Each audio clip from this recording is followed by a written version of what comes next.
നമസ്കാരം, ഞാൻ തീർത്ത പ്രതിഭാത്മാനന്ദൻ. ഇത് എൻ്റെ ചിത്രകഥ. ചിത്രകഥയുടെ പേര് മേഘങ്ങളുടെ കരച്ചിൽ.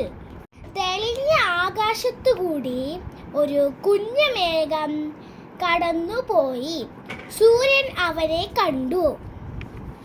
മേഘത്തോട് വഴിമാറാൻ പറഞ്ഞു. കുഞ്ഞു മേഘം അതു വകവെച്ചില്ല. അവൻ കൂസലില്ലാതെ പാഞ്ഞെടുത്തു. കുഞ്ഞു മേഘത്തിൻ്റെ പിന്നാലെ അമ്മ മേഘവും വരുന്നുണ്ടായിരുന്നു. അവൾ കുഞ്ഞു മേഘത്തിൻ്റെ നിലവിളി കേട്ടു. സൂര്യൻ അവൻ്റെ പൊടി പോലും ബാക്കി വെച്ചില്ല. അമ്മ മേഘം പൊട്ടിക്കരയുന്ന മട്ടായി കാറ്റ് അവളെ ചുമലിലേറ്റി പറന്നു. പെട്ടെന്ന് ഒരു കരിങ്കണ്ടൻ മേഘം അവരുടെ മുമ്പിലെത്തി. ദേഷ്യം സഹിക്കാനാവാതെ അമ്മ നിന്ന് വിറച്ചു. തീ പാറുന്ന യുദ്ധം! എന്തൊരു ശബ്ദം! നാട്ടുകാർ അവരുടെ കൂരയിലേക്കു തലയൂറി.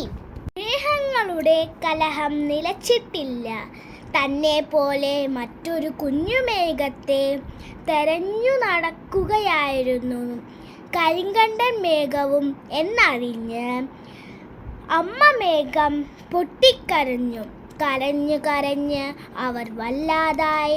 ഒടുവിൽ ഇല്ലാതായി. ഇപ്പോഴും അമ്മയെ കാണാതെ, അച്ഛനെ കാണാതെ, സഹോദരങ്ങളെ കാണാതെ അനവധി കുഞ്ഞു മേഘങ്ങൾ കണ്ണെത്താൻ ദൂരത്ത് അലഞ്ഞു തിരിയുന്നുണ്ടായിരുന്നു. നന്ദി, നമസ്കാരം.